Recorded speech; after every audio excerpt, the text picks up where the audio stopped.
Green, my lord, excuse my offenses, but I have been instructed by Queen Rose, who has ordered me to stay close to you and help you in any situation. Her tone became soft but showed great respect for the man that everyone knew as the Supreme Existence. Yukio frowned, but it was only momentarily. I understand, but why have you stayed all this time so close to Chang'er?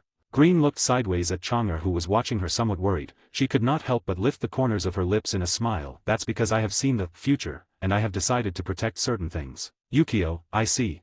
He nodded as he looked at Chang'er. Maybe Chang'er and the others would be confused with Green's words, but not Yukio. The wise of Green's ability, she was someone who had a power quite similar to Shiva. She would see the future, but she was only destined to observe long lapses. At that point she was much more powerful. Although the only weakness of her power is that she could not control it, and the visions of the future were randomly displayed without knowing when such a thing would happen. Yukio wanted to ask this woman what she could observe in Chang'er's future, but for now, he decided to leave that for later. With nothing more to say, he turned around looking at several soldiers before sighing. I want Squad 4 to go to the human world and help Renere with the situation. She will be your captain from now on. Go now. Without saying more words, the named squadron disappeared without saying anything. Squad 2, you help Rasius with the situation, don't fail me. The same happened with Squad 2. Yukio then looked into the distance, noticing a woman who had a snake tail was looking at him in a threatening way. Yukio, Kalia. Follow me. Kalia, I thought so, she said with a somewhat chilling smile as she crawled into the mansion with Yukio. The other soldiers to notice that their king left, they immediately decided to make a perimeter around the mansion. Instead, Athena, who had stayed behind with Yaiko, observed the enemies that had fallen dead in their hands with some nervousness. She knew this enemy that they were about to face had a terrifying force. You shouldn't be scared. At that moment a soft voice echoed in her head, making her feel somewhat scared, observing her surroundings just to notice how a beautiful woman with greenish hair looked at her from a distance. Athena, aren't you afraid? She spoke in her head while thinking that in this way she could communicate with the other person. Do you think these enemies are strong? You still don't know the strength of our king, Fear. None of us have it. Or rather, we don't need to have it. The words spoken by Green caused Athena to remain silent. She did not know the strength of King Fairy, but it was undoubtedly unfathomable. Even so, that did not calm her anguished heart, since in this war her family could die, and that was not something she could accept. It was at that moment that a small hand held her arm. Athena, Yaiko, Daddy wants to see you. Pung. In a dark space illuminated only by stars, a thunderous sound could be heard when a throne broke into pieces, and Pegasus, who had been sitting, rose while laughing countlessly in a chilling way. Pegasus, ahahaha, damn it, who would say it? That bitch had a daughter with that bastard. He began to laugh, but then his aura became quite chaotic, causing a slight disturbance around him. The four figures that were nearby raised an invisible barrier to protect soldiers who were not injured. Pegasus managed to calm down a little before his eyes shone and watched as his subordinates still tried to completely destroy the barrier of the dimension where Yukio Dragon resided. They only managed to make a small gap, enough for a ship to pass, but he planned to make impending destruction. That was why he wanted all his soldiers to be. With that in mind, he smiled with pleasure before raising his hands. Go, this damn one gave me many more reasons to destroy it. Not only did he take my daughter and the opportunity to revive my wife, but he also had the courage to have a daughter with my precious. His words sounded quite unpleasant, but everyone could tell he was speaking very mockingly. Pegasus, you four get ready. The others use all their strength and destroy that barrier now. This is how an immense pressure arose, causing all the soldiers to accelerate their movements. Rasius is walking while around her were many beings dressed in white battle suits. Whether women or men were all in positions as well-trained soldiers, observing the surroundings with caution. They wore different types that denoted their race. Angels, banshees, beasts, demon or fairies, even elves were among them. They were currently riding a perimeter around a small village. The villagers had been evacuated a long time ago, while Aura, who was also nearby, looked at a huge barrier with a somewhat confused expression on her face. Rasius, did you discover anything? At that moment she who had been walking approached Aura, asking while carrying a notebook in her delicate hands. Aura, it's something difficult to say. This barrier is too powerful even for me, and I have no way of breaking it. Rasius, from the beginning our order was only to find the barrier, not destroy it, you know. Aura, no.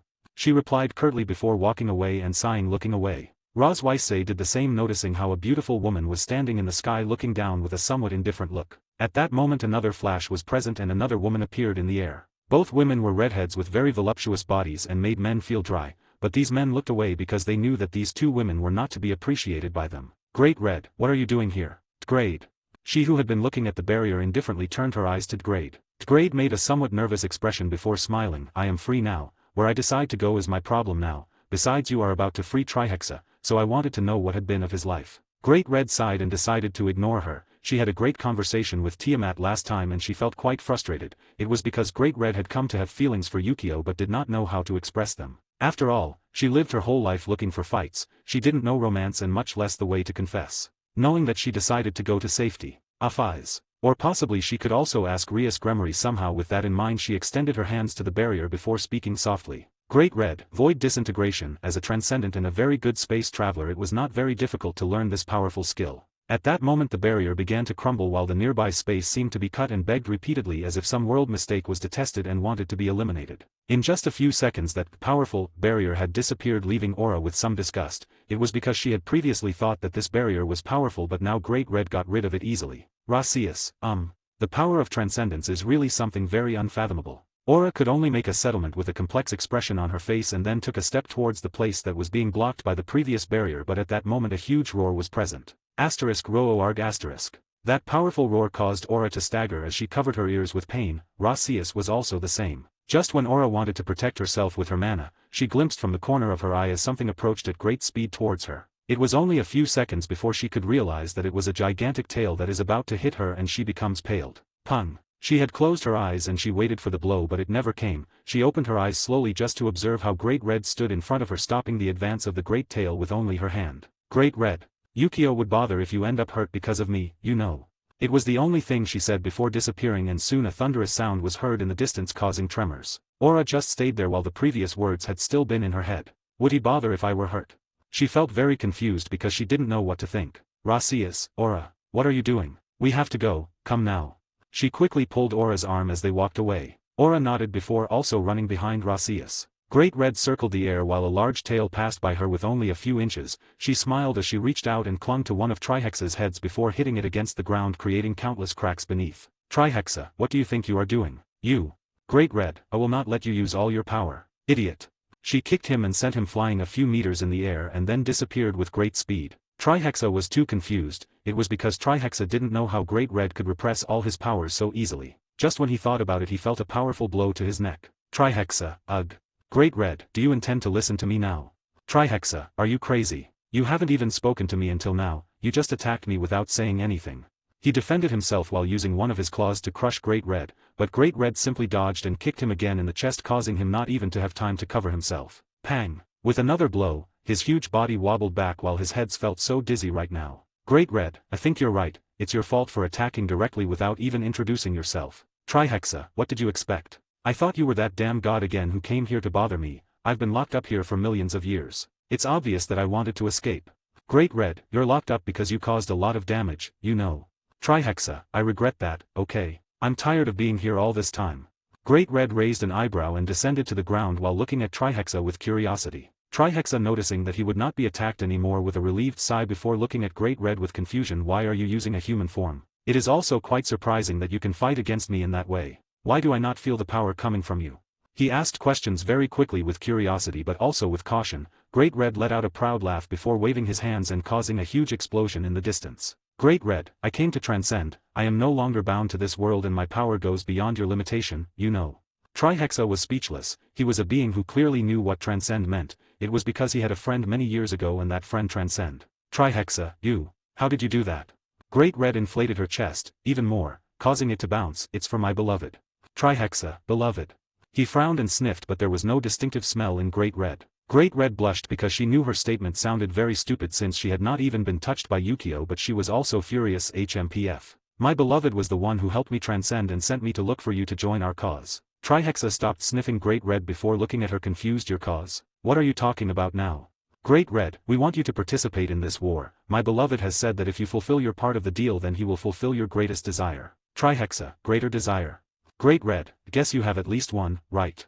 Trihexa was silent and seemed to contemplate the idea. He could not fully trust the words of Great Red. It was because firstly Great Red had no smell of another dragon, so this so-called beloved could not exist, or was someone very noble who has not yet touched his own wife. And the other question is that, if it turned out to be true, he would be involved in a war, but he had been locked up for countless years, so he didn't know what was happening to be exact. Great Red, could you decide fast? I have things to finish after this. Trihexa snorted before thinking about what he should do. It only took a few minutes to finally decide. Trihexa, I.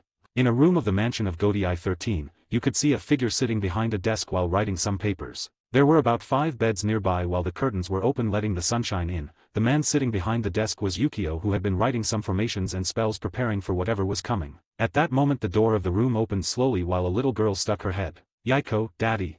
Yukio, did you bring her? Yaiko nodded as he opened the door and dragged Athena with her, who was very confused. Yukio smiled when he saw her. Before getting up and taking 2 chairs, he offered Athena a chair and then he sat in front of her. Yaiko looked at them carefully before she decided to leave the room. She knew her father would speak something important now. Yukio thanked his daughter's gesture before watching the nervous Athena. Yukio, you. Athena, I'm sorry. She instantly apologized. Yukio felt confused. Why? Athena, for letting Yaiko participate in today's battle. Not to stop and even participate with her. I should have stopped her so she wouldn't run the risk of getting hurt. She ended up being cut off when Yukio rubbed Athena's head affectionately before smiling. You worry too much. Even if everyone tries to attack Yaiko, she wouldn't get hurt. You should have already noticed, but she conceals enough power. Athena, even so. Yukio, you look like her mother, you know. Athena blushed before looking away. Even her mother and sisters often say the same thing that makes her feel very ashamed. Athena, does that bother you?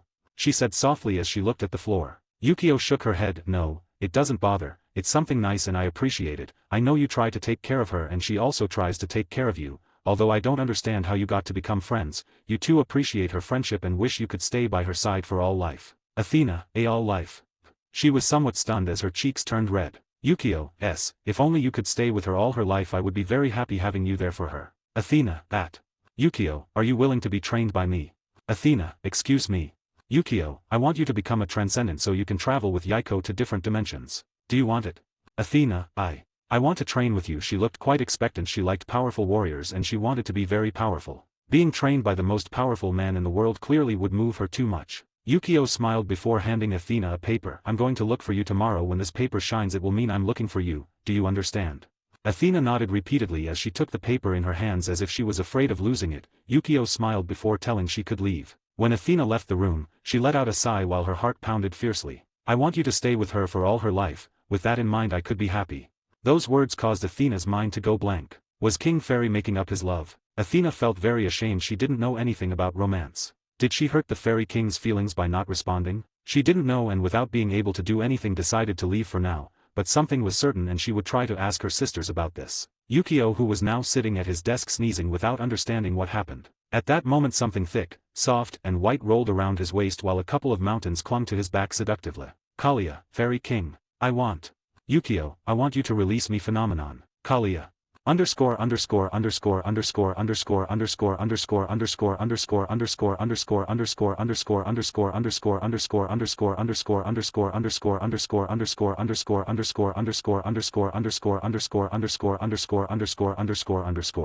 Hi guys. I made a paid service in Telegram where you will find a great collection of fanfiction audiobooks organized and regularly updated. What you get? An unlimited access to the full audiobook library. New fanfiction audiobooks added regularly. You can play audios directly from Telegram anytime. Joining our service is available through a monthly subscription of $5. You can pay using PayPal or Ko-fi. So what are you waiting for? Send me a message on Telegram or Discord. I will provide the payment details. After the payment is confirmed, you will receive access to the private Telegram channel containing all audiobooks. If you enjoy fanfiction and prefer listening instead of reading, this library is made for you. Message me anytime to join.